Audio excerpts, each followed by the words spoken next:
Perfecto. Bueno, nada, chicos, vamos a arrancar con la primera clase. Bueno, no se escucha bien. ¿Se escucha bien? Sí, se escucha bien.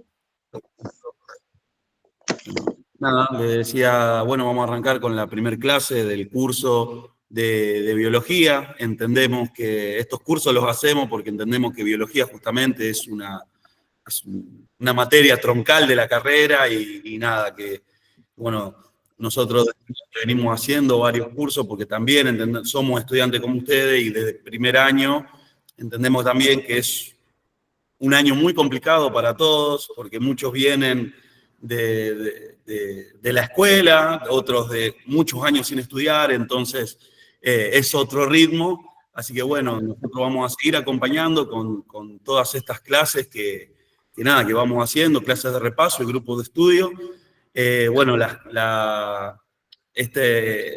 consta de 4 clases, este curso, las cuales van a estar a cargo de Euge Cabral, que es una docente de anatomía de la Facultad de Ciencias Médicas, una docente muy dedicada, que nos acompaña en estos cursos y en estas clases por fuera de su horario laboral y hay que recalcarlo a eso también. Y bueno, nada, Euge, muchísimas gracias, te agradecemos.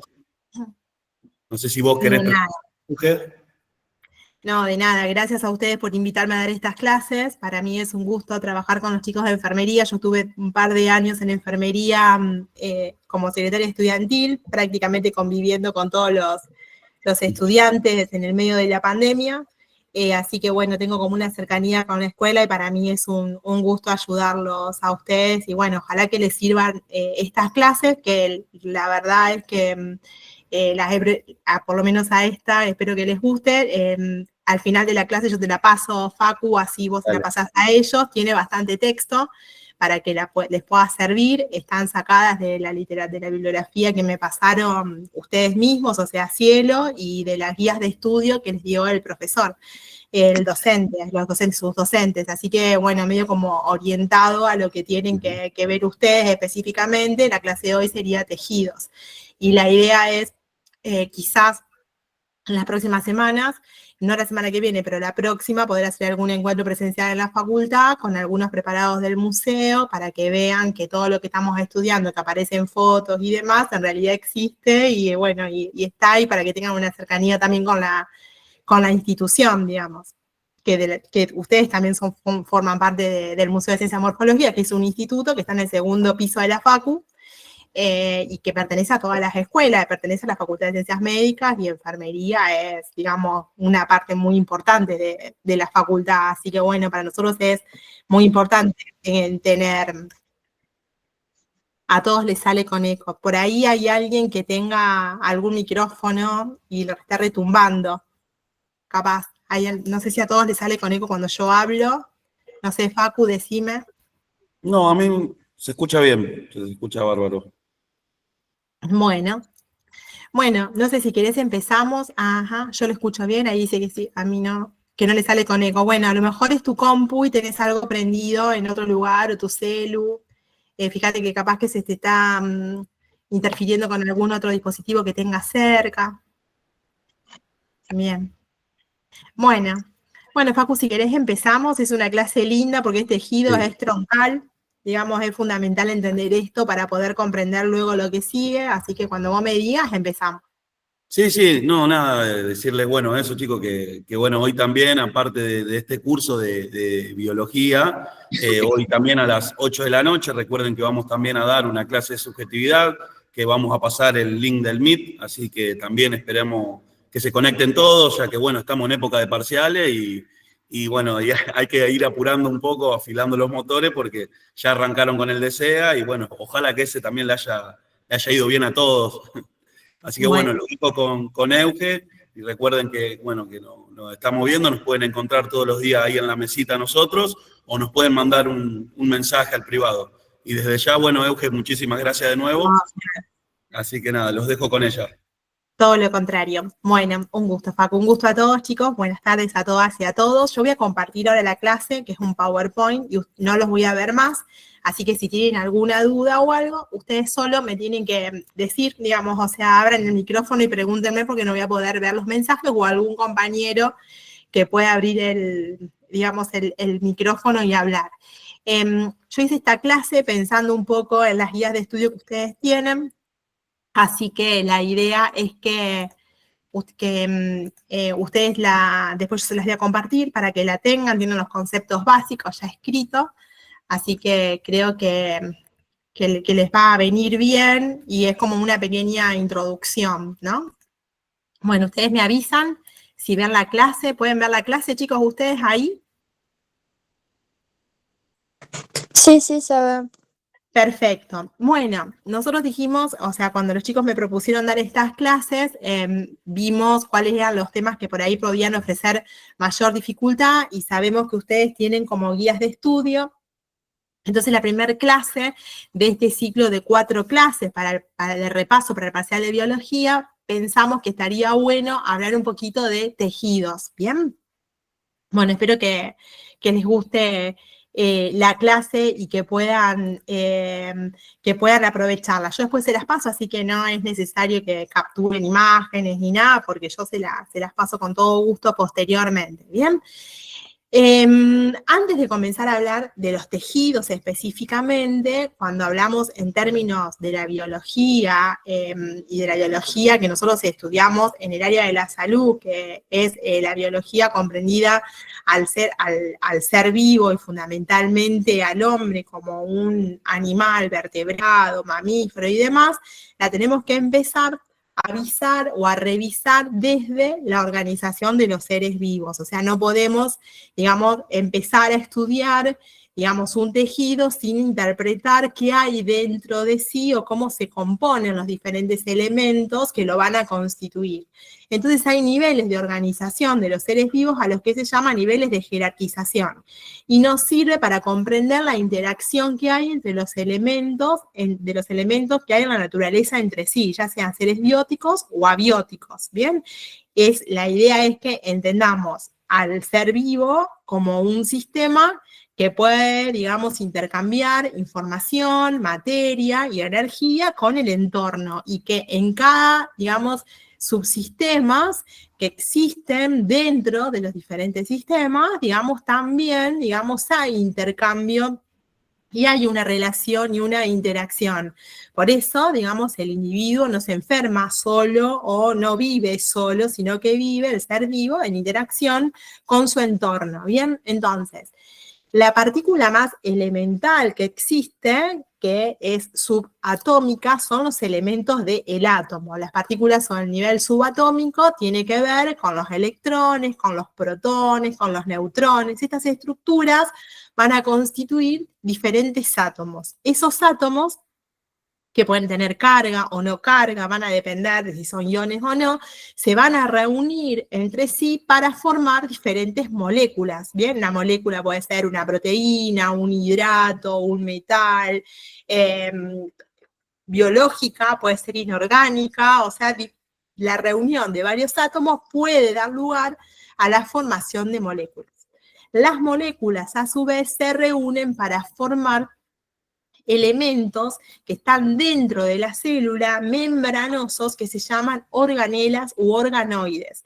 Hasta aquí, hasta los organoides, no existe vida, ¿bien? No es un ser vivo. Por ejemplo, no son ni los niveles subatómicos, ni los átomos, ni las moléculas, ni las organelas que están en el interior de la célula, son seres vivos, ¿bien? La vida comienza en la célula, que está integrada por diferentes organelas, por átomos, por moléculas y por todas las estructuras subatómicas. Es decir, todos estos primeros 4 elementos que tenemos en los niveles de organización, lo que hacen es construir una estructura que es la célula. Por ejemplo, los virus, un ejemplo, que son una cadena de ARN o ADN, es decir, un ácido nucleico, digamos, se unen a proteínas y eso constituye un virus. El virus es una molécula de ADN con una molécula de proteína. Puede estar envuelto o no.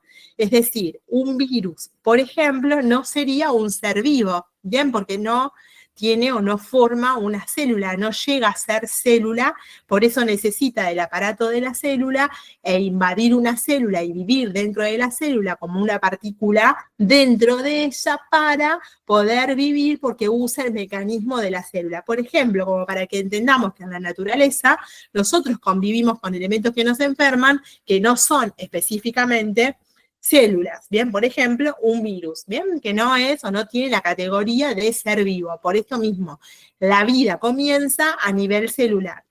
La reunión de un grupo de células que tienen un fin en común, que tienen una especificidad en común, que tienen especializaciones en común, van a constituir estructuras tisulares a las que llamamos tejidos. ¿Qué es lo que vamos a hablar hoy? ¿Cuáles son los 4 tejidos más importantes que existen en todos los órganos de nuestra economía y que forman parte de nuestro cuerpo y cómo poder identificarlos y cuál es o qué es lo que tenemos que conocer de ellos para saber, digamos, identificarlos y conocer la estructura histológica de los diferentes órganos, o por lo menos para cuando lean los diferentes órganos puedan interpretarlo mejor desde su estructura, ¿bien? Porque siempre la estructura va acompañada de la función, ¿bien? Siempre toda la función que tiene un órgano normalmente se asocia a una estructura, ¿bien?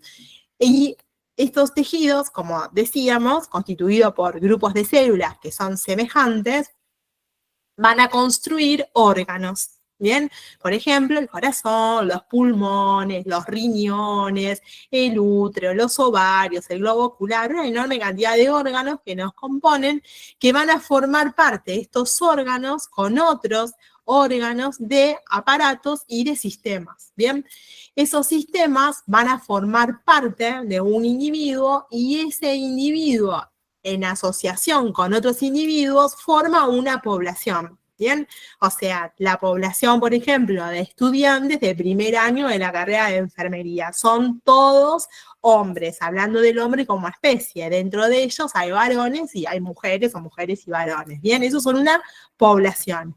Esa población interacciona con la comunidad, ¿bien? Porque ustedes no están solamente los estudiantes de enfermería, sino que están los de fono, están los de medicina, están los profesores, están los funcionarios, están los no docentes, están los vecinos de la facultad. Todo eso constituye una comunidad.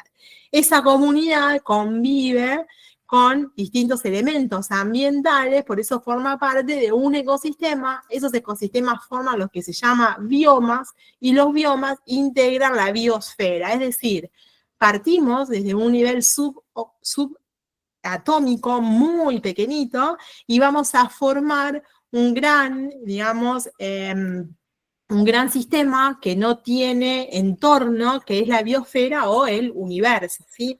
Cada uno de los elementos o cada uno de de estas partes que forman los niveles de organización del ser vivo en sí, tiene la característica, digamos, de ser un sistema que tiene un entorno, ¿sí? Ese entorno nos permite interaccionar, y en esa interacción hay un intercambio, que yo les decía con anterioridad, que ese intercambio puede ser de materia, de energía o de información. La única excepción es la biosfera o el universo, que como es el último y es un supersistema, no puede estar en interacción con otros elementos porque es el que engloba al resto, ¿bien? Entonces se dice que es un sistema al que llamamos cerrado. Todos los otros sistemas son sistemas a los que llamamos abiertos y también cibernéticos porque tienen la capacidad de autorregulación.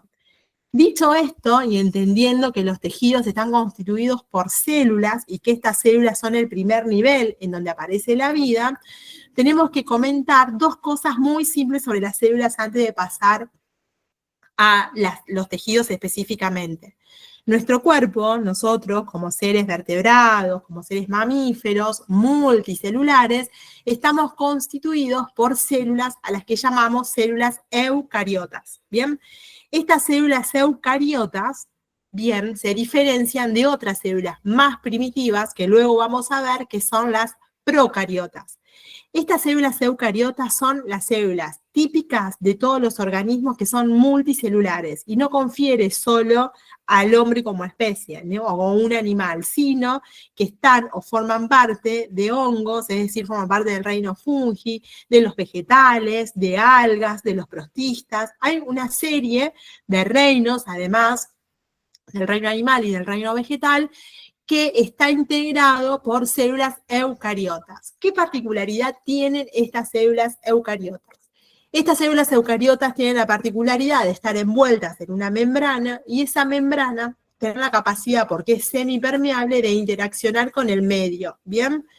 Estas células dentro de sí tienen un citosol o un citoplasma, que es una sustancia viscosa, coloidal, que tiene a veces un aspecto gelatinoso, con una serie muy importante de organelas. Estas organelas son pequeños organismos que están rodeados de membrana. Entre ellas tenemos al núcleo, que tiene el ADN, bien, con proteínas que forman cromosomas, que son responsables de la transmisión genética, de la división celular, de la síntesis de proteínas, de lo que se llama el dogma central de la biología. Tiene elementos o organelas, perdón, que le dan energía, que son las mitocondrias, ¿bien? Tiene una serie de sáculos que rodean al núcleo, que es el retículo endoplasmático, que puede ser rugoso o puede ser liso. Cuando hablamos de un retículo endoplasmático rugoso, significa que en él están pegados una serie de estructuras membranosas pequeñitas que se llaman ribosomas, que son todos esos puntitos de diferentes, digamos, chiquititos que están adheridos. Hay un retículo endoplasmático al que llamamos liso, que no tiene nada, bien, que no tiene esas partículas pegadas o adheridas. Hay una serie de sáculos, bien, que forman lo que se llama el Golgi, que lo que sirve es para empaquetar estructuras que la célula va a exportar o va a, por exocitosis, a eliminar, ya sea porque está produciendo o es una secreción propia de la célula o porque las quiere eliminar solamente para desecharlas. Y después hay una serie de estructuras que lo que sirve fundamentalmente para, digamos, formar el citoesqueleto de la célula, es decir, para que la célula tenga la forma que requiere y para que los distintos elementos, organoides que tiene la célula puedan navegar dentro de sí. Ahora bien, también aparecen en la membrana apical de la célula, en la membrana de la célula, en la parte externa de la célula, una serie de elementos importantes que hace que la célula pueda, de alguna manera, relacionarse con otras células y con la matriz intercelular o de la matriz extracelular para dar respuestas a las diferentes demandas del medio. Y además puede haber algunos elementos como pseudopodos o algunos cilios que hacen que algunas células puedan transportarse y puedan movilizarse o tengan movilidad propia. ¿Bien? Bien. ¿Están escuchando ahí más o menos bien?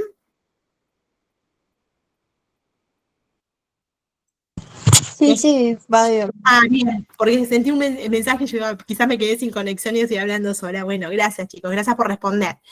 Algo acá que es importante tener en cuenta, cuando ustedes estudian los diferentes órganos de los diferentes aparatos, ustedes van a ver que les van a contar algunos detalles importantes de las células. Entonces, si nosotros decimos que una, por ejemplo,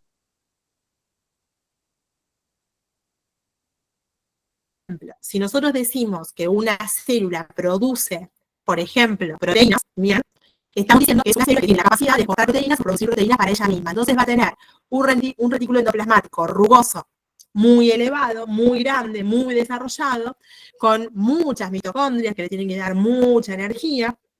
Y vamos a tener un Golgi que las va a empaquetar esas proteínas para eliminarlas al exterior, por ejemplo.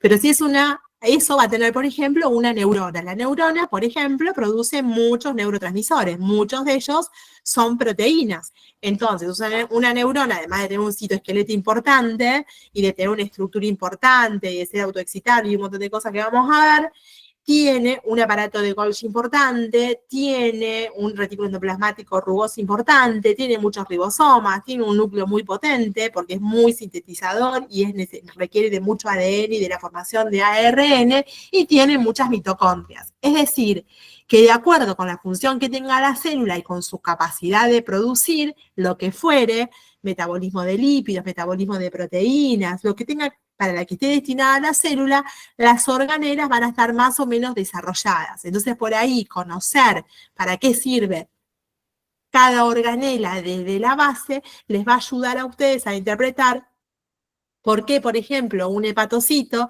que es una célula hepática, tiene desarrollado un REL muy importante, porque se encarga de desintoxicar una enorme cantidad de elementos que forman que nosotros consumimos a diario, que por un sistema venoso aporta, llega finalmente, por ejemplo, a un hígado para ser filtrado y para poder evacuar la toxicidad que pueda llegar a tener a través de distintos procesos químicos, bien que genera y que produce el hígado, en ese hepatocito, ¿se entiende? Entonces, es como que las células están como preparadas con organelas para una función determinada, ¿bien? Por ejemplo, entonces, todas las células que van a intervenir en el metabolismo de los lípidos tienen REL o retículo endoplasmático liso muy abundante. Y todas las células que están preparadas para producir proteínas van a tener un RER o un retículo endoplasmático rugoso muy importante. Y todas aquellas células que producen mucho, normalmente van a tener muchas mitocondrias porque necesitan mucha energía. Aquellas células que, por ejemplo, se encargan de defendernos porque forman parte del sistema inmune y porque liberan distintas sustancias que nos defienden, van a tener muchos gránulos con muchos lisosomas que son poderosos porque en el interior tienen, ¿no?, radicales libres o enzimas o sustancias tóxicas para, digamos, combatir algún germen, algún patógeno, alguna célula tumoral, lo que fuere. Es decir, las células eucariotas tienen una serie de organelas membranosas importantes que se van a adaptar a una función X. Tienen un núcleo con una membrana que lo aísla completamente y que en él reside la capacidad de poder sintetizar proteínas y de dividirse y de transmitir genéticamente, digamos, de un individuo a otro, digamos, el código genético, ¿bien? En cambio, una célula que es procariota tiene la característica primero de que forma parte de seres que son unicelulares. Un ejemplo de ello son, por ejemplo, las bacterias. Nosotros en el ámbito de la salud convivimos constantemente con bacterias. ¿Y qué tenemos que ver de estas bacterias? ¿Qué características tienen? Entonces, en el área de la salud, nosotros vamos a ver que hay algunas bacterias que se tiñen de un color, son gram positivas o gram negativas, que se pueden mover, que no se pueden mover, que son resistentes a un antibiótico o no, que pueden producir determinadas enzimas o no. Todo eso va a depender de cómo es la composición. Entonces, estas células unicelulares, estos elementos unicelulares, que son las células que ya se llaman procariotas, tienen algunas características que las diferencian de las eucariotas. La primera es que no tienen tantos organoides membranosos, no tienen un núcleo encerrado en una membrana con un ADN, sino que tienen una zona nuclear o nucleoide con algo de ARN o ADN, pero que no está conformado y organizado como las eucariotas de manera tan específica unido a proteínas. Tienen algunos ribosomas, bien, como un citoplasma, y tiene algo que las caracteriza, que es muy importante, que es la pared celular. Tiene una pared celular que las diferencia, es como un muro constituido por glucosaminoglicanos, no importa eso ahora, no se lo van a tomar, pero tiene una pared muy importante. Y alguna de ellas, además de pared, tienen cápsula. Por ejemplo, una célula procariota que tiene cápsula es el neumococo. Por eso el neumococo es tan difícil combatirlo, porque se esconde esta bacteria que es tan nociva fundamentalmente en las edades extremas de la vida, se esconden debajo de la cápsula, ¿bien? Entonces es difícil identificarlas porque todos sus antígenos que generan mucho daño están cubiertos de esta cápsula. Y después tienen flagelos y fimbrias. Las fimbrias pueden servir, o también se llaman pelos sexuales, pueden permitir o ayudan a las células procariotas entre sí a intercambiar material genético, y los flagelos además le permiten claramente movilizarse, ¿sí? Entonces, hay que tener en cuenta entonces que una célula procariota tiene algunos organoides, no tiene un núcleo organizado con un ADN organizado como la eucariota, no tiene una actividad metabólica tan importante como la eucariota, y lo que sí tiene es una membrana, una pared y una cápsula. Y esa cápsula es importante porque la protege, digamos, de todo el bombardeo que nosotros podemos hacerle como agente de salud para eliminarlas, las protege completamente, las esconde y las invisibiliza, por decirlo de alguna manera. Y además, bueno, obviamente que les ayude, las protege, le permite adherirse a superficie, tiene una enorme cantidad también de funciones para la propia célula, pero a tener en cuenta siempre que hay algunas bacterias que ya van a estudiar ustedes en microbiología, que creo que no tienen, es una materia que la tienen en segundo año. Ahí se van a dar cuenta de la importancia que tiene de conocer cuál de todas las procariotas tienen cápsula para poder diferenciarla y para conocer esa situación y esa circunstancia. Entonces, una vez que ya definimos lo que es la célula eucariota y lo que es una célula procariota, es importante saber que las células eucariotas se diferencian de esta manera y que todas las células eucariotas constituyen tejidos. Es decir, que los tejidos están constituidos por células que son similares, que tienen o que están para cumplir una función similar. O sea, todas trabajan colectivamente para cumplir una función similar. Para ello, para trabajar de manera colectiva y para que una célula sepa lo que está haciendo la otra, te lo estoy diciendo de manera muy coloquial para que lo entiendan, necesitan estar comunicadas. Para estar comunicadas, en nuestro organismo, por fuera de la célula, hay una matriz extracelular. Esa matriz extracelular es fundamental. Generalmente la pasamos como de largo, como decimos, bueno, es más importante la célula. Es re importante la matriz extracelular. ¿Por qué? Porque la matriz extracelular tiene las integrinas, tiene los receptores, tienen las proteínas que permiten la motilidad y la movilidad de, digamos, las células, tiene las sustancias que provocan la quimiotaxis, tiene, digamos, ese lugar en donde se lee molecularmente una función de la célula y otra puede responder a esa función. Es el lugar en donde las células pueden hablar entre ellas, se pueden comunicar. Entonces esa matriz extracelular es sumamente importante. Hay algunos tejidos en donde es muy abundante y hay algunos tejidos en donde es muy escasa, pero si es muy escasa, esos tejidos deberán tener otros medios de unión. En definitiva, la actividad o las acciones o las funciones de los tejidos se trata de un conjunto de células que participan de manera colectiva para cumplir una función X. Bien, estas células están especializadas, tienen receptores especiales y moléculas de adhesión especiales. Y recordemos, y no nos olvidemos, de que están rodeadas de una matriz extracelular. ¿Cuáles son los tejidos a los que nosotros dividimos o que son los principales? Son los principales porque todos los órganos los contienen. Después vamos a ver, a ustedes en la primera guía, en la guía de tejidos, le pregunta el profe que ustedes tienen que identificar qué tejidos hay en el corazón, qué tejidos hay en la piel y qué tejidos hay en un elemento del tubo o algún órgano del tubo digestivo. Y en definitiva están todos y ya lo vamos a ver.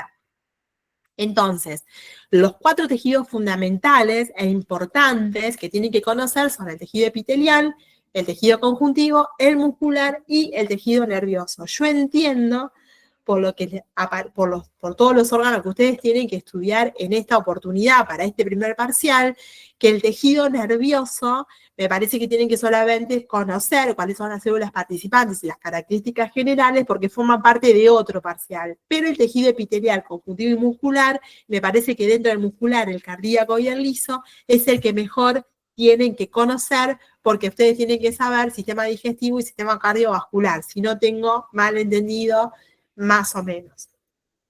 ¿Cuáles son las características generales que tienen estos tejidos? Nosotros vemos el tejido epitelial tiene la característica de estar constituido por un número de células muy importantes que se pueden ordenar, que generalmente están ordenadas, están siempre ordenadas, que se pueden o que se caracterizan porque forman membranas o forman glándulas, normalmente están compactadas y tienen poco material extracelular o tiene poca MEC, poco matriz extracelular y tiene una enorme cantidad de funciones que ahora ya vamos a detallar. Están en todos los órganos que tienen luz porque cubren la luz de todos los órganos, cubren todas las superficies externas, cubren todas las cavidades de nuestro organismo. El tejido conjuntivo o tejido conectivo, se puede llamar de las dos maneras, como su nombre lo dice, conjunción o conectivo, une. Este es el tejido que une distintos elementos entre sí.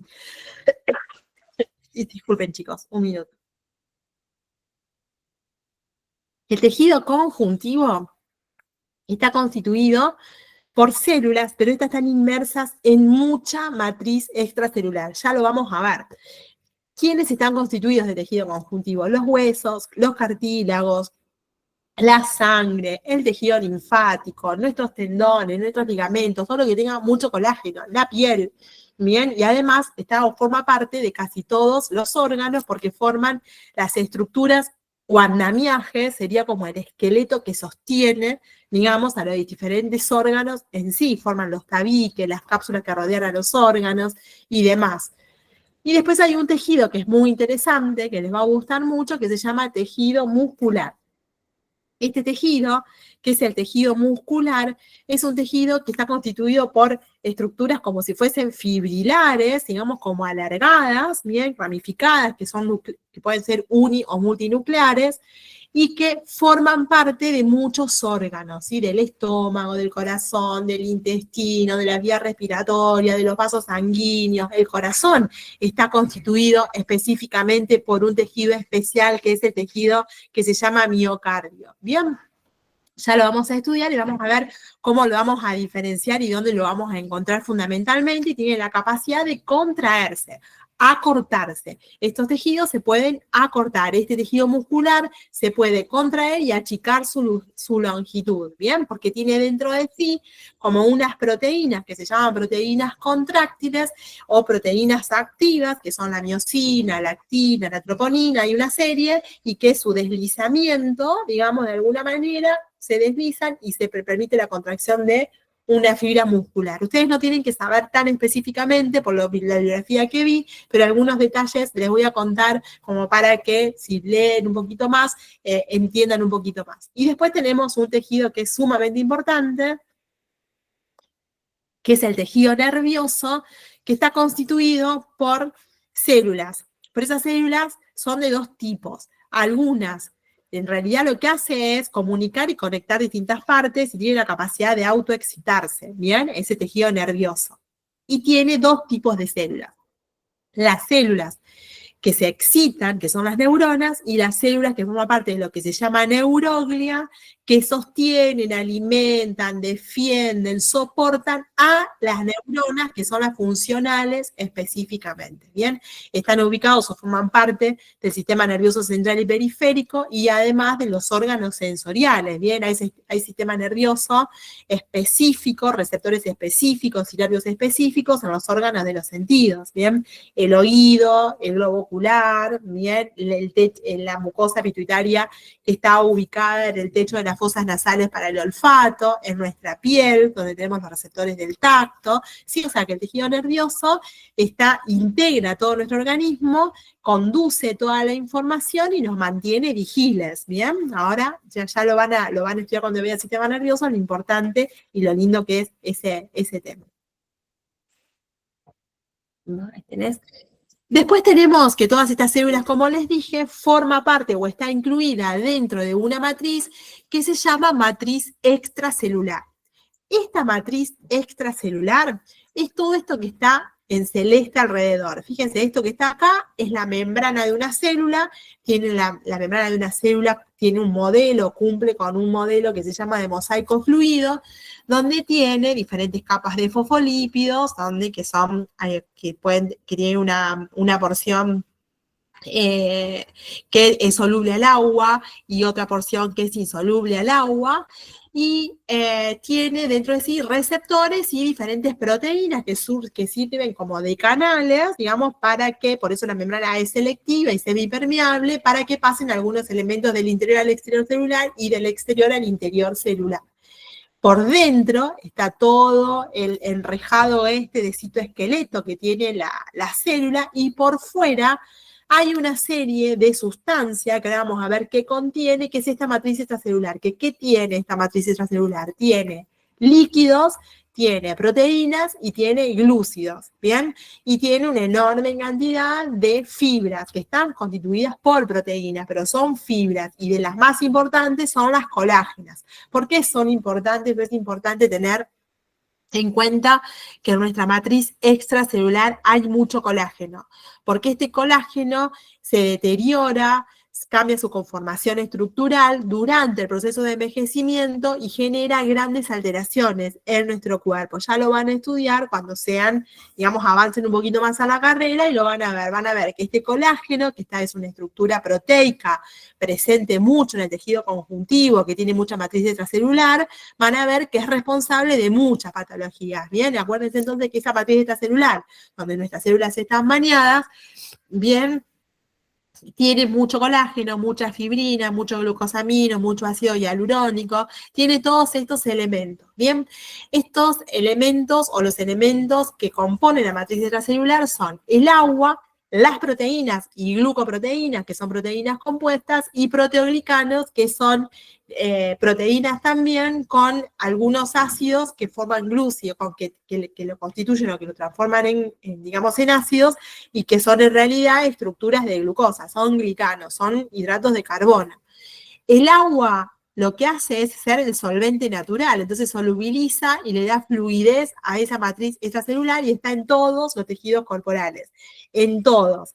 En la más escasa es en el epitelio, pero en todos, está en casi todos los tejidos. El colágeno, como de esta clase, como que le tiene que quedar, es una super proteína cuaternaria construida por un montón de fibrillas enrolladas sobre sí mismas en forma helicoidal, que tiene funciones de dar flexibilidad, de dar sostén, de dar soporte, y constituye elementos no solamente de la piel y de diferentes órganos, sino también de las estructuras que nos sostienen, como los tendones, los ligamentos, los huesos, fundamentalmente en la matriz ósea u osteoide de los huesos, los cartílagos y muchos otros tejidos. La elastina, que ojalá la tuviéramos toda la vida, pero que se va perdiendo y rompiendo en la medida que pasa la edad, por eso nos vamos como arrugando, que es una fibra proteica, también que nos da elasticidad y flexibilidad, y esta elastina está en los vasos sanguíneos, igual que el colágeno, pero la elastina está presente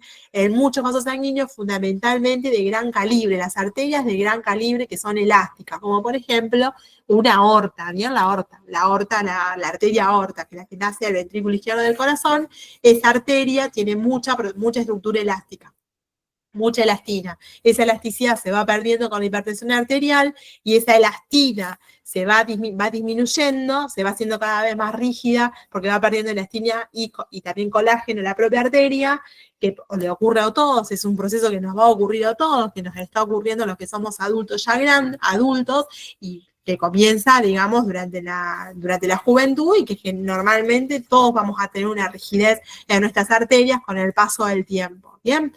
Y después tenemos la fibronectina, que forma bien parte de los tejidos conjuntivos, y es una célula que, como su nombre lo dice, nectina. Esta fibra conecta, une, ayuda a unir tejidos entre sí, a establecer esa comunicación que decimos que era tan importante, porque esta matriz extracelular, acuérdense que es un vehículo de comunicación entre células. Bien, eso es como que importante, que les tiene que quedar. Después tienen la laminina, que es una glucoproteína, que también comunica a través de las integrinas y se encuentra en la lámina basal de los tejidos. Vamos a ver que los tejidos epiteliales están separados de los tejidos conjuntivos por una membrana que se llama membrana basal, que está constituida por la membrana basal y por la lámina basal. Después lo vamos a ver y cómo se ve. La laminina, entonces, es una estructura que marca o define, digamos, hasta dónde llega un tejido y dónde empieza el otro, para eso, y nos ayuda a conectar. Conecta el tejido epitelial con el tejido conjuntivo. Después tenemos un núcleo proteico al que se asocian diferentes polisacáridos, hay diferentes tipos, entre ellos uno muy conocido es un anticoagulante natural, que es la heparina. Ustedes van a ver que en su vida como agentes de la salud, la heparina va a ser de uso corriente, ¿bien? Se suministra heparina a pacientes que no queremos que hagan un trombo, ¿bien? Que no se coagule su sangre. Entonces es un anticoagulante que fíjense que está en la matriz extracelular, ¿bien? Es importante. Después tengo el sulfato de cotritin, el condritin sulfato, que permite la absorción de impactos, es decir, es el que de alguna manera lo que hace es como amortiguar el impacto. Entonces están en los cartílagos, en los huesos, en las válvulas cardíacas, que tienen un alto impacto cuando se abren y cuando se cierren. El ácido hialurónico, bien, el hialurinato que se utiliza hoy actualmente en mucha cirugía estética, también hay en nuestro cuerpo, naturalmente, es sintetizado normalmente por las células de tejido conjuntivo, como también la heparina, el condritin sulfato, que hay muchas en los cartílagos y demás. Son todos los proteoglicanos estructuras que le dan viscosidad, un aspecto gel a esta matriz extracelular. ¿Bien? Bueno, esto es matriz extracelular. Yo les recomiendo que lo lean solo, digamos, como para, digamos, entender el lenguaje técnico de lo que van a ver luego en cada tejido. Vamos ahora con cada uno de los tejidos, que es lo más importante, pero que nos va a servir mucho, mucho todo lo que vimos recién hasta ahora.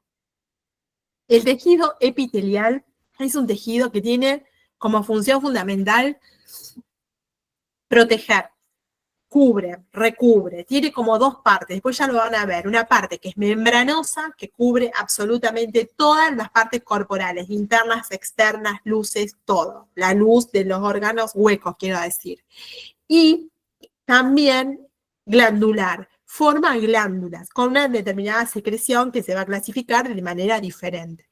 Entonces, para cumplir esa función, el epitelio normalmente está ordenado. Ustedes miran un epitelio, miren acá está, aparece todo como ordenadito, apiladito, todo como correcto.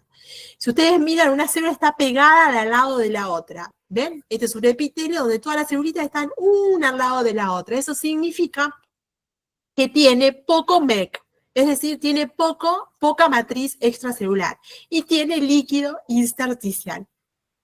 Estos epitelios tienen una particularidad. Nosotros sabemos que están ubicados, están en la luz de todos los tractos. Están en el tracto respiratorio, en el urinario, en el genital, en el respiratorio, en nuestra piel, en todos lados. Y se mueren, son senescentes, es decir, estas células epiteliales conviven con células madres dentro de ellas porque se van desgastando, o sea, el desgaste se gastan, ¿bien? Entonces, algunas son senescentes, entonces hay que renovarlas. Y esa renovación requiere de que existan células germinativas que estén dividiéndose de manera permanente, ¿bien? Entonces, generalmente en la membrana basal de casi todas de todos los tractos epiteliales, de todas las capas epiteliales, suele haber de alguna manera división celular. ¿Bien? Hay división celular permanente. Esa división celular permanente debe estar presente para la renovación de los epitelios. Cuando hay un error en la formación de nuevas células en esta división mitótica que se genera y las células son reemplazadas, puede haber mutaciones y son los lugares en donde por una erosión continua aparecen algunas neoplasias, ¿bien? O lesiones tumorales, justamente en los epitelios que se renuevan constantemente, porque hay gran capacidad mitótica permanente. Entonces eso, digamos, es importante. Ahora yo les dije que si cuando no hay una matriz extracelular que le permite comunicarse entre todas las células, tiene que haber otro medio de comunicación de las células entre sí. Las células epiteliales se conectan entre sí a través de dos tipos de uniones, las uniones estrechas y los desmosomas. Estas células epiteliales, si bien no tienen una matriz abundante que le permite comunicarse, están muy unidas entre sí por desmosomas y por uniones estrechas. Entonces, ¿qué nos tiene que quedar? Y bueno, me olvidé de decirle que hay una membrana basal normalmente, que separa al epitelio, que es esto que tiene acá punteado en ese color amarillito, del tejido conjuntivo que hay debajo. Las membranas basales son sintetizadas tanto por el tejido conjuntivo como por el tejido epitelial. ¿Bien? Bien. Ahí ya les voy a dar otro concepto que me parece re importante, que si bien no lo tienen ustedes en la guía, me interesa que lo sepan, porque es importante fundamentalmente para la vía respiratoria. Y también, obviamente, el tracto digestivo, para todo, pero mucho para vía respiratoria, que ustedes lo ven un montón. Entonces decimos que el epitelio está constituido por todas células muy ordenadas. Y hay escaso MEC, que tienen desmosomas y uniones estrechas que permiten la comunicación estrecha entre ellas, que está separada del tejido conjuntivo por una lámina. Y esta gran diferencia entre la superficie de una célula, es decir, la parte apical, la luz a la que mira o el exterior, porque la célula epitelial puede estar tapizando un órgano interno, por ejemplo, el estómago, o puede estar tapizando o ser nuestra piel, formar parte de nuestra piel y está en contacto con el exterior. Esto hace que la célula tenga una polarización en su función y en su anatomía. Es la anatomía microscópica de la célula. Entonces, hay especializaciones de esta célula porque tienen cilios, porque tienen, chapa estriada o microvellosidades para permitir la mayor absorción. Hay como una función diferente en la base del epitelio, en la membrana basal del epitelio, con respecto a la porción apical.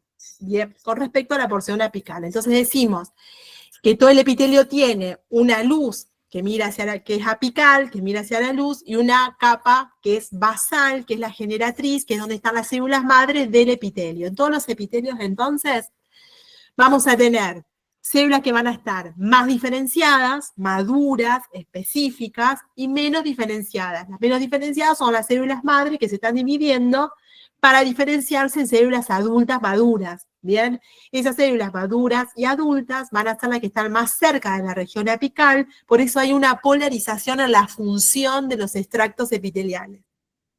Entonces, fíjense que las células epiteliales pueden tener microvellosidades, pueden tener esterocilios y pueden tener cilios.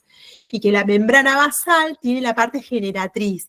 Está la célula que se va a encargar de renovar permanentemente a lo largo de toda la vida de la persona, de nosotros, ese epitelio. ¿Bien? Permanentemente. Esa es la función de la parte basal de esos extractos.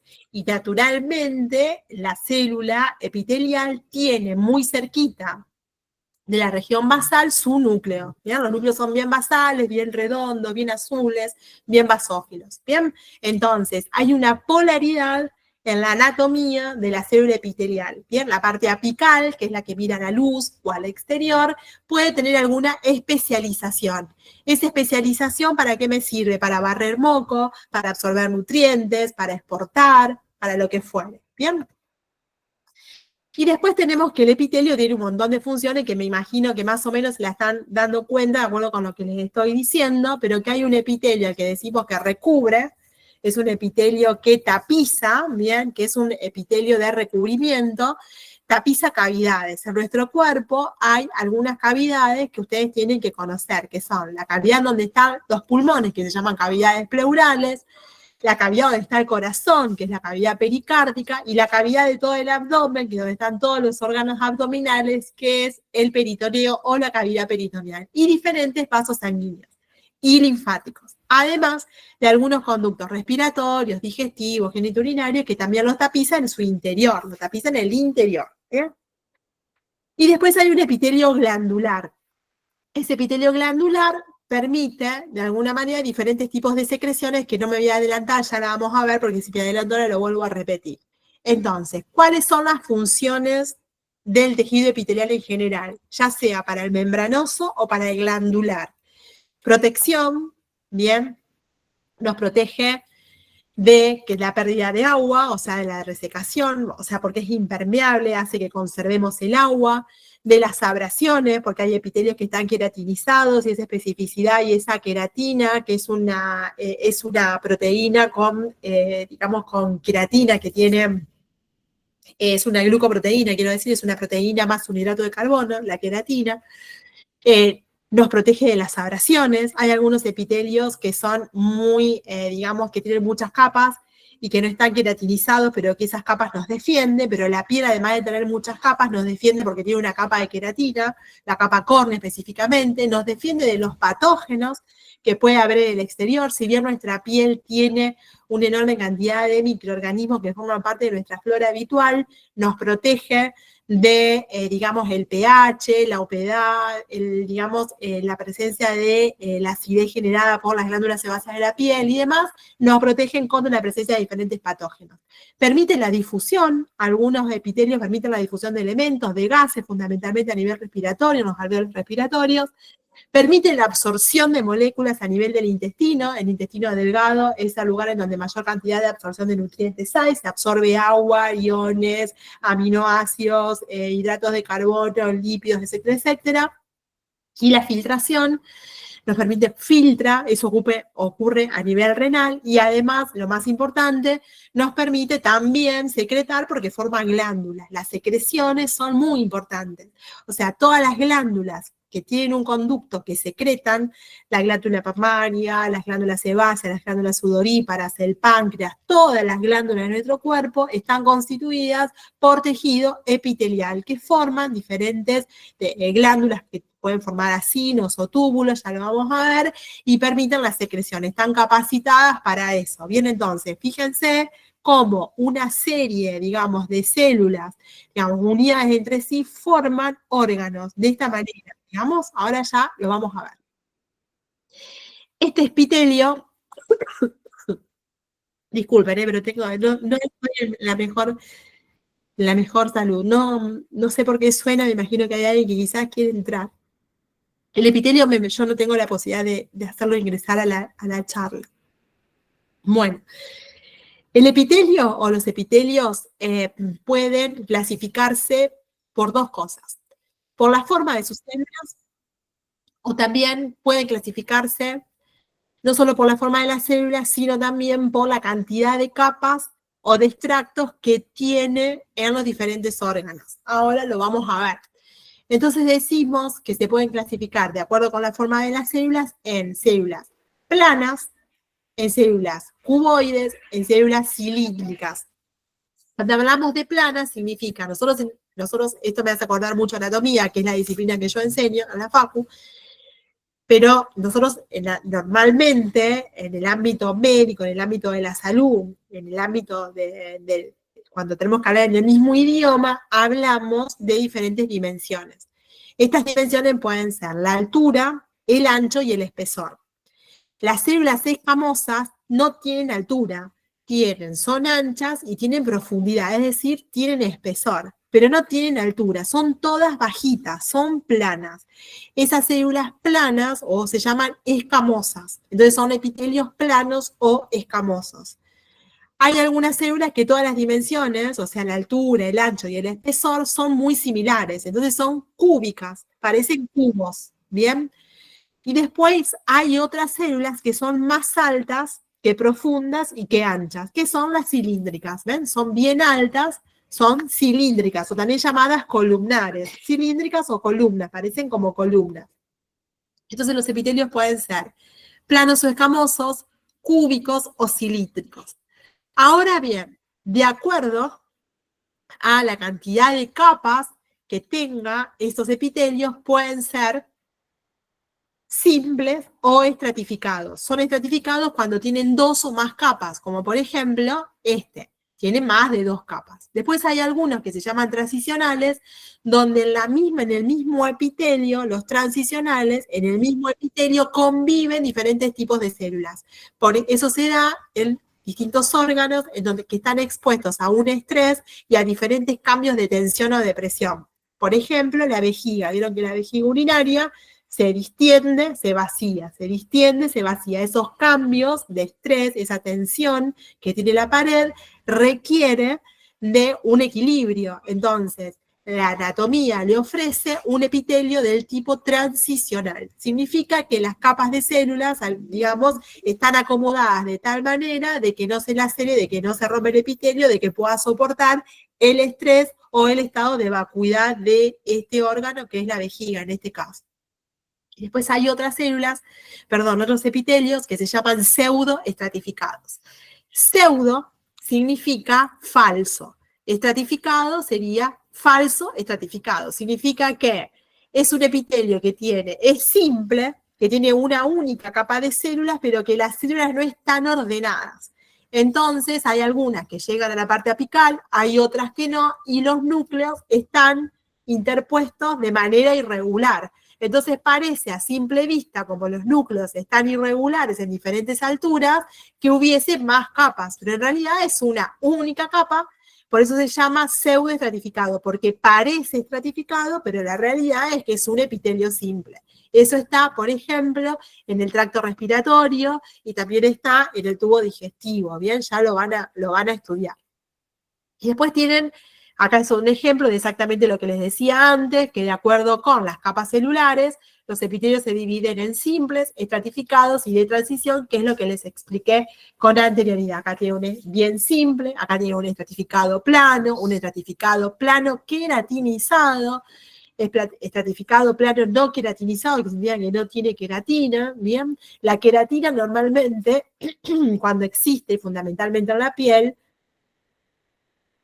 ocupa todo el citoplasma de la célula y hace que la célula pierda su núcleo. Por eso son células anucleadas.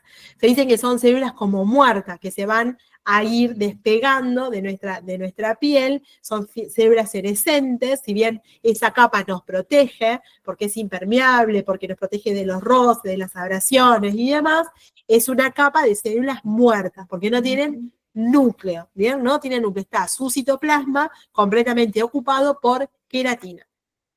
Y después está el epitelio glandular. Este epitelio glandular tiene una actividad, como ya dijimos, secretora. Secreta jugos digestivos, secreta sudor, secreta glándula sebácea, secreta moco, secreta líquidos con electrolitos, como el jugo pancreático, la bilis, un montón de secreciones que hay normalmente en nuestra economía. ¿Bien?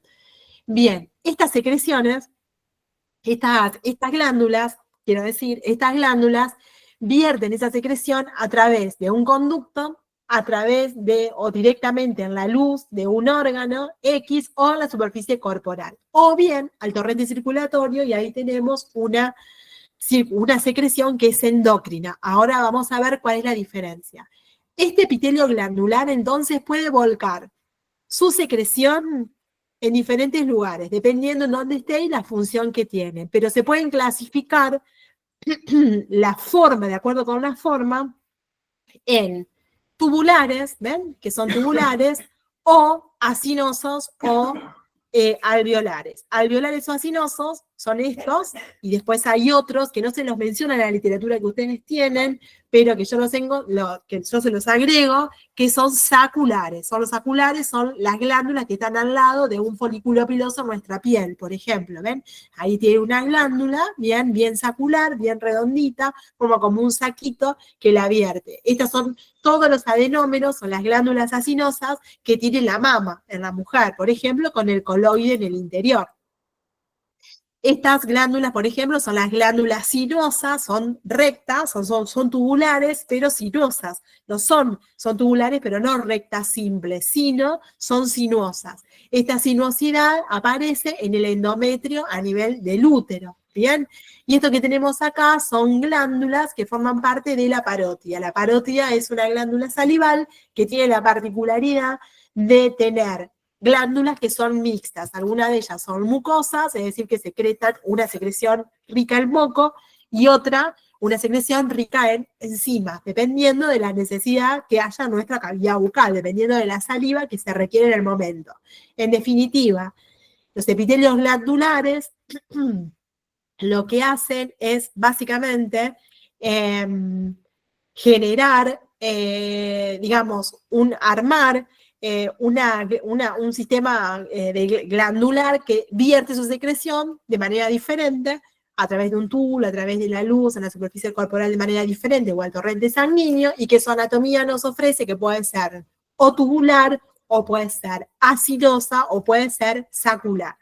Pero además de eso, tenemos que pueden ser simples, como en este caso, ¿ven? Simple, o ramificada. Estas son todas glándulas, por ejemplo, esta es una glándula que se ubica en el epitelio del estómago. Son las glándulas del cuello del estómago, las glándulas fúngicas, bien, no del cuello, del fondo, perdón. Ahí lo vemos. Entonces tenemos una glándula ramificada. Esta es una glándula ramificada tremenda que hay también en el árbol respiratorio, ¿bien? Esto es una glándula, por ejemplo, que se unen a través de distintos conductos, que tienen diferentes tipos de secreción, serosa o mucosa. Esta es la parótida, son glándulas de la parótida. Por ahora lo que tienen que recordar es que los epitelios pueden ser o pueden recubrir, digamos, a un órgano o una superficie, o pueden formar glándulas. Bien, las glándulas están en la mucosa de los órganos. El estómago secreta jugos, la vesícula secreta jugos, el páncreas secreta jugo, las glándulas salivales secretan saliva. ¿Se entiende? O sea, hay glándulas, no solamente, digamos, en un órgano X, como por ejemplo el hígado, que sí es una glándula, sino que dispersas en muchas mucosas, ¿bien? Entonces, para que lo tengan en cuenta. Y esas glándulas, de acuerdo con las formas del adenómero, pueden ser tubulares o pueden ser acidosas o alveolares. Y acuérdense de las saculares, por las dudas sí se la pueden llegar a preguntar en un oral, ¿bien?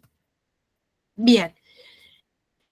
Esto es otra parte. Las glándulas vierten su secreción. De acuerdo a cómo vierten su secreción, la vamos a dividir en glándulas exócrinas, parácrinas y endócrinas. Las glándulas exócrinas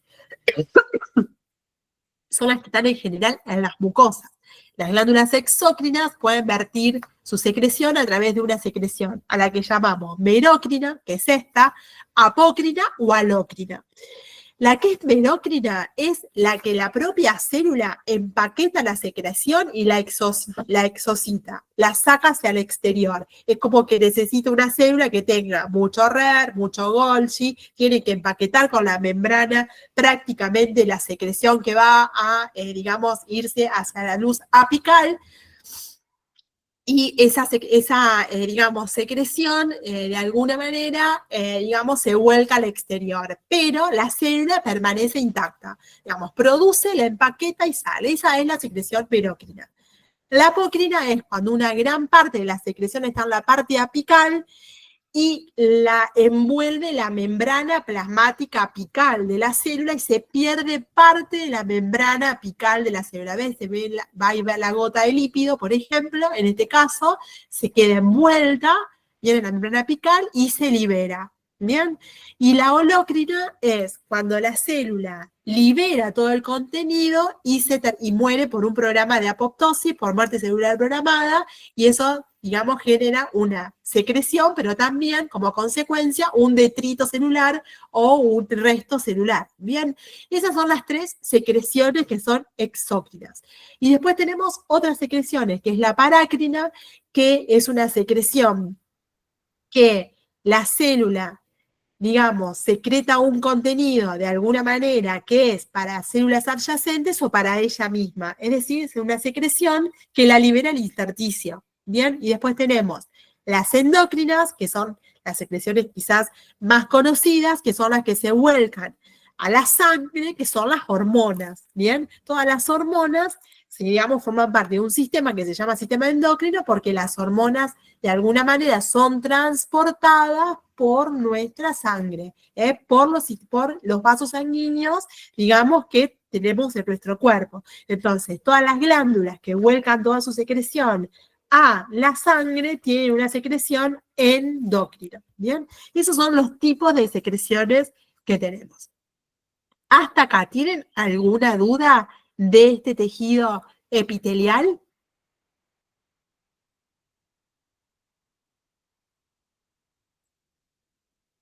¿Tienen alguna duda, chicos?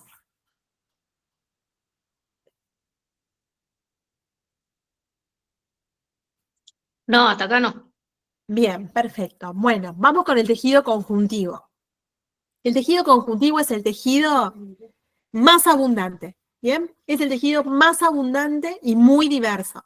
Y se forma a través de un tejido, digamos, primitivo, que es el mesénquima, que es el mesodermo, que aparece, digamos, en la tercera semana de desarrollo, en el proceso de la gastrulación. No importa, si ustedes sepan que es un tejido muy abundante, muy diverso, que está prácticamente en todo nuestro cuerpo, en todos los órganos, y tiene una característica súper fundamental, que es que está, digamos, inmerso en cada una de sus células en una matriz extracelular muy abundante. En esa matriz extracelular es donde está el colágeno, que es la proteína más abundante de nuestro cuerpo, está en un montón de lugares. Mamá. La modificación de esta estructura que es el colágeno modifica de alguna manera a los órganos y nos envejece y, digamos, la forma hidratada de este colágeno es lo que se conoce con el nombre de gelatina.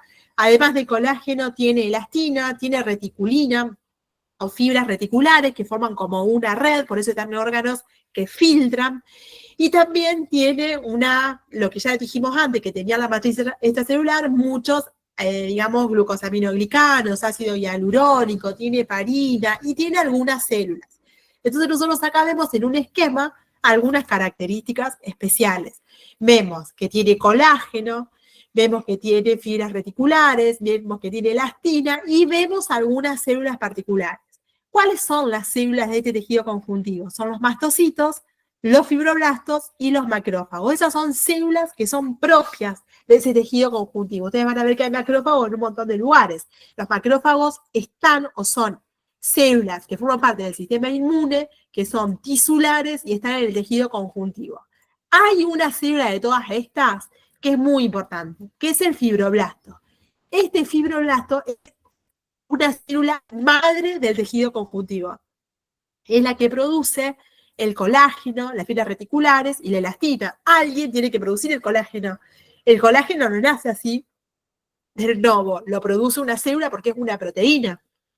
Y yo les dije que necesitaba, para generar una proteína, el ADN que hay en el núcleo. Entonces las células que producen colágeno, elastina, reticulina y demás, tienen un núcleo muy importante, con todo un aparato productor de proteínas importante. Entonces los fibroblastos son células grandotas, madres, bien violetas, porque tienen un núcleo bien grande, basófilo y abusadas.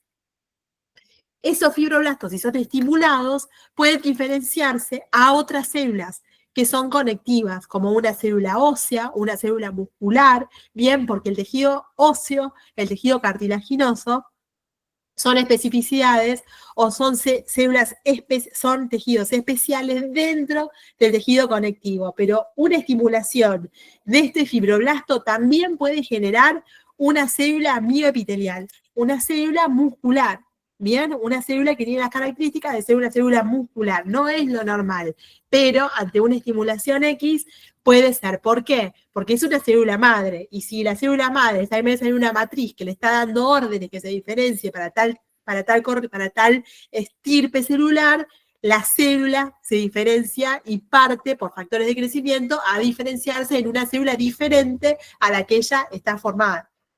Después hay células que se llaman mastocitos, que son estas que están llenas de granitos, que cuando se liberan sustancias vasoactivas, vasodilatadoras, vasoconstrictoras, que generalmente están ubicadas, digamos, o que participan, no ubicadas en los procesos inflamatorios. Y también tenemos otras células como los macrófagos, los linfocitos, los eosinófilos, que son células blancos o que forman parte del recuento de la fórmula leucocitaria, que también hay en los tejidos en menor cantidad claramente que en la sangre. Cuando ustedes estudien más adelante y vean lo que es un proceso inflamatorio, la inflamación se define como la respuesta del tejido conjuntivo de un organismo vivo hacia una anoxa. Esa es una definición de inflamación fácil, y es de un libro de anatopato, de anatomía patológica. Es decir, todos los recursos que tiene el tejido conjuntivo en su matriz extracelular son utilizados para defendernos. ¿Bien? Y para defendernos se produce un proceso inflamatorio. La inflamación, lejos de ser un proceso que nos dañe, nos quiere defender. El exceso de inflamación claramente va a generar injuria y nos va a dañar. Pero lo normal es que la inflamación va a detener un proceso, digamos, que nos puede enfermar, va a detener una noxa. Bien, la presencia de algo desconocido es detectado por las células del tejido conjuntivo y hay una gran reacción a eso. Por eso el tejido conjuntivo tiene mucha matriz extracelular con todas estas células que son importantes. Si ustedes ven estas imágenes que les puse acá, se las puse a propósito para que ustedes vean que todo lo que es tejido conectivo es lo que está pintado en ese color verde aqua. Fíjense que esto es un nervio y alrededor del nervio hay tejido conectivo. Este es un epitelio y por debajo del epitelio hay tejido conectivo. Esto es un tejido adiposo que es tejido conectivo y alrededor de esos adipocitos hay tabiques de tejido conectivo. Hay una capa de músculo, miren una arteria, vasos sanguíneos y hay tejido conectivo. Los tejidos conectivos están para unir, para tabicar, para sostener, para nutrir. Me olvidé de comentarles algo. El tejido epitelial no tiene vasos sanguíneos. Se nutre a través del tejido conectivo o del tejido conjuntivo que lo rodea, bien por difusión, por inhibición, o sea, tanto el oxígeno como los nutrientes pasan a través de la membrana plasmática, a través de la membrana basal, perdón, que es permeable y lo nutre, ¿bien? ¿Cuáles son las funciones entonces que tiene este tejido conjuntivo? Tiene la función de ser soporte, de transportar sustancias, porque la sangre es un tejido conjuntivo que no tiene membrana extra, no tiene matriz extracelular. La sangre, el plasma, no es matriz extracelular. La sangre está constituida por un material líquido y por células o material forme, como son las células sanguíneas, ya sean los glóbulos rojos, los glóbulos blancos, son los elementos figurados que son las plaquetas. Y este tejido conjuntivo, además, participa en la defensa contra microorganismos y otros patógenos. Esto es teniendo en cuenta lo que les dije antes. Acuérdense siempre que el tejido conectivo es el tejido que da respuesta inflamatoria. ¿Vieron? Ustedes se cortan, se enrojecen, se les inflama, les duele, tiene calor, la zona. Bueno, todos esos signos de inflamación son todas respuestas que da nuestro tejido conjuntivo o conectivo. Y como un poco para ir cerrando el tema del colágeno y no los quiero hartar, fíjense que el colágeno, que tiene la forma de una triple hélice, es una proteína cuaternaria. Miren todos los lugares en donde está. Es la proteína más abundante, fíjense que hay en las articulaciones, en los tendones, en la piel, en los cartílagos, en las arterias, en el aparato respiratorio, en el hígado. Está en todos los lugares. Es enorme la hidratación y la deshidratación del colágeno y la acción del colágeno o los patógenos que atacan el colágeno o los propios anticuerpos propios del organismo nuestros, cuando no los tolera el colágeno, lo ataca, genera gran cantidad de patología. Acuérdense del colágeno como un elemento importante a tener en cuenta. Bueno, este tejido conjuntivo, que es un tejido muy abundante, que tiene mucha matriz extracelular, como les vengo diciendo, se puede dividir y clasificar. La clasificación que a ustedes le dieron es la que está en el texto del Panton, que es esta. Se puede dividir en dos grandes grupos. Por un lado, el tejido fibroso conjuntivo, propiamente dicho, que a su vez se divide en tejido fibroso denso y laxo. Dentro del laxo, que es bien areolar, que están los órganos y están los lugares donde se filtra linfa, se filtra sangre, como en los ganglios, en el vaso. Adiposo, bien. Adiposo están los lugares donde hay que proteger con tejido adiposo, adipocitos que son células grandotas, así como estas, células grandotas que tienen un núcleo periférico porque tienen una gran capa, una gran gota lipídica grande, con pocas organelas, bien, y que en realidad es una reserva energética y forma como almohadillas protectoras, almohadillas que nos protegen de golpes, tener grasa, en algunos lugares nos protegen y nos ayudan a conservar el calor de nuestro cuerpo, bien, fundamentalmente en la niñez, así que es re importante. Y después tenemos este otro tejido al que llamamos denso, porque tiene más fibras que células. Los laxos es porque tiene más células que fibras. Y algunos que son más regulares porque tienen gran cantidad o de elastina o de colágeno. Bien, Y después hay otro tipo de tejido conjuntivo que ya son especiales, que son el hueso, que lo dividimos en compacto y en esponjoso, y el cartílago, que se divide en hialino, en fibroso o en elástico, dependiendo del lugar en donde se encuentre. Y por último, la sangre, que no tiene matriz extracelular, que tiene solamente elementos formes. Cuando nosotros vemos estos esquemas que tenemos acá estamos viendo todas las estructuras cartilaginosas. Fíjense, el cartílago hialino es porque tiene mucha matriz entre las células, y hialino porque tiene sustancias proteicas. Elástico porque tiene una sustancia proteica, una matriz proteica, ¿bien? Elástico es porque tiene muchas fibras elásticas, que si bien son proteicas, son fibras, y fibroso porque tiene mucho colágeno, ¿bien? Hay mucho colágeno muy resistente. Eso está en lugares donde se requiere o donde hay mucha fuerza, ¿bien? Y después tenemos el hueso, por ejemplo, en este caso, que es una imagen de un hueso compacto, donde no hay aire, no hay trabéculas, el hueso se divide en compacto y esponjoso. Ahora vamos a ver dos imágenes diferentes. Fíjense estas imágenes acá, donde vemos un tejido conectivo denso. El tejido conectivo denso tiene muchas fibras, muchas fibras colágenas, reticulares, elásticas, demás, y pocas células. Y el laxo es al revés, tiene más células y menos fibras, ¿bien? Eso es un poco para que se acuerden, ¿bien? Acuérdense que todos los tejidos laxos, conjuntivo laxo, están en los lugares donde hay más células que fibras. Y los densos están en los lugares donde hay más fibras que células. Entonces, donde más tenemos que soportar peso es donde hay más denso, en los tendones, en los músculos, en los ligamentos, en los huesos, en el cartílago, ahí hay denso. Y donde hay laxo, en la cápsula también de los órganos puede haber denso, y donde hay laxo es en los lugares en donde hay que filtrar, donde hay muchas células que nos defienden, ¿bien? En las mucosas, por debajo de los epitelios, en los espacios entre los órganos y demás.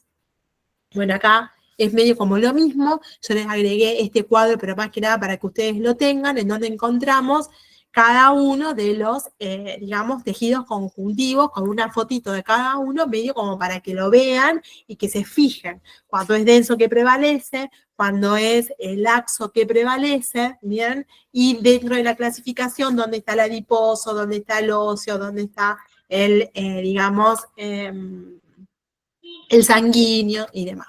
Bien, esto es un poco lo mismo, chicos. Es volver a repetir un poco lo que ya les dije como recién. Ahora esto sí me interesa.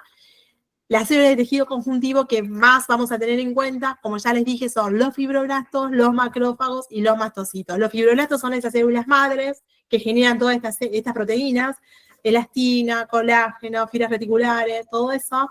Los macrófagos son células fagocíticas. Macrófagos son células que tienen la capacidad, que tienen un único núcleo, son mononucleares y se van a comer todos los desechos que andan dando vuelta y nos ayudan, nos defienden, es una de las primeras líneas de defensa contra patógenos. Y los mastocitos son los responsables de esa degranulación de radicales libres, enzimas, lisosima, ese estallido oxidativo que hace la célula cuando hay un proceso inflamatorio que nos enrojece, vasodilata y demás. Estos mastocitos, digamos, nos combaten, nos ayudan, los eosinófilos también, fundamentalmente para parásitos y para alergias. Bien, hasta acá, ¿alguna duda de tejido conjuntivo? Me quedé sola. No. No, profe, no. Chicos, ¿hay alguna duda hasta acá? No, profe.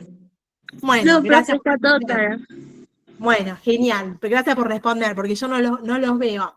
Bien, tejido muscular. ¿Qué decir del tejido muscular? El tejido muscular va a diferir dependiendo en qué lugar lo vamos a encontrar. El tejido muscular le da consistencia al órgano donde está. Es un tejido que tiene la capacidad de contraerse, o sea que le da motilidad a la estructura. O sea, donde necesitamos movimiento, hay tejido muscular. Nuestro cuerpo se mueve porque tenemos articulaciones, pero entre una articulación, o sea, en la cara anterior o en la posterior de una articulación, para que ocurra un movimiento necesitamos un músculo que se contraiga. Sin un músculo que se contraiga, medio como que va a ser difícil que voluntariamente nosotros podamos movilizarnos. un corazón que se contrae un 60 veces por minuto, cumple un ciclo cardíaco cada 3 minutos, tremenda la actividad que tiene nuestro corazón, necesita músculo, una gran cantidad de músculo, además de una enorme cantidad de colágeno, una gran cantidad de músculo. Y los músculos lisos, donde están en las paredes de los vasos arteriales, de las grandes venas, pero fundamentalmente los vasos arteriales, y de todos los órganos huecos que tenemos en nuestra economía. El útero, los uréteres, el estómago, todos los órganos que tienen luz, que tienen motilidad, que pueden moverse, tienen músculo liso. Entonces, los músculos tienen capacidad de contráctil, ¿bien? Y tienen dentro de sí, para poder moverse, para poder contraerse, tienen proteínas activas, que son la miosina, la actina y otras que la regulan, como la troponina y la tropomiosina. No les van a preguntar a ustedes eso. Lo que sí me interesa es que ustedes sepan que esa disposición de las proteínas entre sí contráctiles dentro de la célula va a generar que las fibras musculares tengan como un rayadito, tengan como unas estrías. Por eso se llama músculo esquelético o estriado. El músculo cardíaco es muy similar, pero tiene algunas particularidades, y el músculo liso no es estriado, por eso se llama liso. Esa disposición de las proteínas contráctiles, todas ajustadas en una unidad contráctil que se llama sarcómero, no está en el músculo liso. Por eso cuando ustedes hacen un corte de un músculo liso, que puede estar en una arteria, que puede estar en el estómago, que puede estar en el duodeno, que puede estar en el conducto coledo, con cualquier estructura que tenga músculo liso, no van a encontrar estriaciones. Entonces, cada músculo tiene algunas particularidades. El músculo esquelético, ¿dónde está? Primero, ante todo, es el músculo que soporta, que tiene inervación somática, por lo tanto, tiene una inervación que es voluntaria, es decir, es el músculo que nosotros hacemos que se pueda contraer con nuestra voluntad. Nosotros le decimos a nuestro cerebro que queremos ir a buscar tal galletita, o recordamos tal cosa y vamos en búsqueda de tal cosa, o sentimos un estímulo y movilizamos nuestra cabeza, nuestros miembros superiores, inferiores y demás para ir en búsqueda de algo que necesitamos. Eso es todo músculo esquelético, forma parte de la vida de relación, la vida somática, la vida voluntaria, ¿bien? Entonces, ese músculo esquelético está constituido por células que son rayaditas, miren esas células, enormes, y son multinucleadas, tienen muchos núcleos. Se caracterizan por ser estriadas, porque tienen todas esas proteínas contráctiles que están ordenadas de esta manera, formando bandas. ¿Ven esas proteínas? Eso es un sarcómero. Los sarcómeros lo que hacen es, digamos, estudiar cómo se disponen las proteínas contráctiles entre sí y cómo la acción de el calcio fundamentalmente produce la fosforilación de una de las partículas de esta proteína para que se desencadene esta contracción. Es un fenómeno que lo van a estudiar cuando vean músculos esqueléticos, no ahora. Sepan solo que hay proteínas contráctiles en el interior y que cuando nosotros lo estudiamos al microscopio óptico lo vemos rayado por la presencia de todas esas proteínas que están en el citoplasma de la célula, de la célula muscular. Y tiene una enorme cantidad de núcleos. Y fíjense, tejido conjuntivo en el medio. Este tejido, esto obviamente, que además el tejido muscular está inervado por el sistema somático y están para formar grandes músculos esqueléticos que nos permiten motilizar y movilizar parte de nuestro cuerpo, se reúnen, cada una de estas fibras se reúnen con otras y están envueltas. Fíjense, los fascículos musculares se reúnen a través de una membrana que se llama endomisio. Todo el conjunto de fascículos están rodeados por una única membrana que se llama epimisio, ¿sí? Y todo eso va a terminar en un tendón que se va a fijar en algún hueso, en algún cartílago o en alguna aponeurosis potente. Y todo envuelto a su vez en una aponeurosis. La idea que les tiene que quedar es que el músculo esquelético se llama esquelético o estriado porque tiene en el interior muchas proteínas contráctiles que le dan esa apariencia de estriado. y son multinucleares, ¿ven? Multinucleares. Tienen una membrana, que es un sarcolema, una membrana plasmática, y obviamente muchas mitocondrias porque necesitamos generar mucha energía para activar. Normalmente van a volver a estudiar este tema cuando vean el aparato esquelético y el sistema esquelético y van a ver que hay una enorme cantidad de eventos que ocurren para que se contraiga un músculo, pero que no es necesario que en este momento lo sepan, para no confundirlos y no meterlos a ustedes en un lío. El músculo cardíaco es muy parecido al anterior, pero tiene una particularidad que ahora les cuento. Es multinucleado, tiene fibras también contráctiles que tienen una enorme cantidad de proteínas contráctiles, pero tiene una particularidad, funciona como un sincicio. Gracias, guapito, ¿qué más? Profe, una pregunta. ¿Está pasando sí, imagen porque no se ven? sí, estoy pasando imágenes. Ah, ¿La ven? no, yo no. Por lo menos yo no. ¿Alguien que responda que si la puedan ver? Yo sí la veo, profe. Claro, ahí algunos compañeros la ven. Igual después queda grabada la clase y la ven, y yo les paso, no se preocupen porque les paso todas las imágenes, ¿saben? El músculo cardíaco, chicos, tiene la particularidad de funcionar como en un sincicio. ¿Qué significa un sincicio? Significa que la contracción de una célula genera la contracción.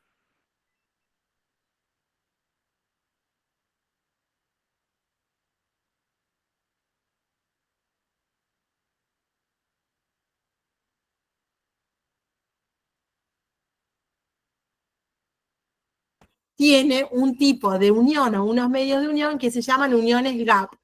¿Bien?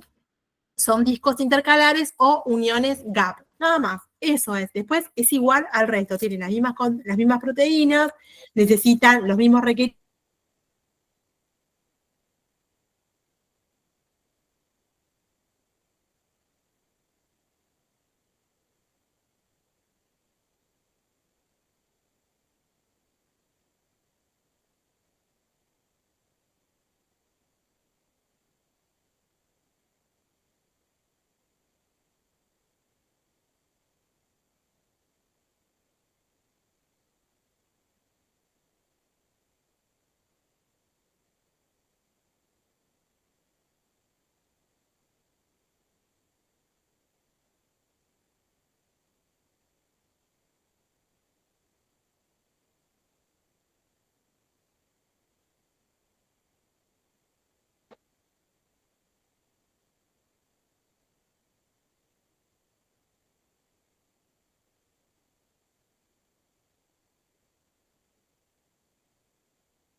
Creo que sí, se le cortó la profe.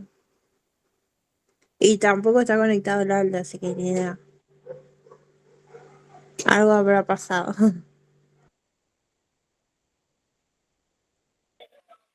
La profe, yo me desactivo con un par de minutos.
No, empezaba a hablar justo del corazón y del músculo del corazón y se cortó y cada que intento de entrar después vi que empezaron a quedar cada vez menos. Yo lo que te quería preguntar, no sabés si la van a grabar la... Sí, está grabada. Ah, la van a grabar. Ya estaba grabada, sí. Ah, buenísimo.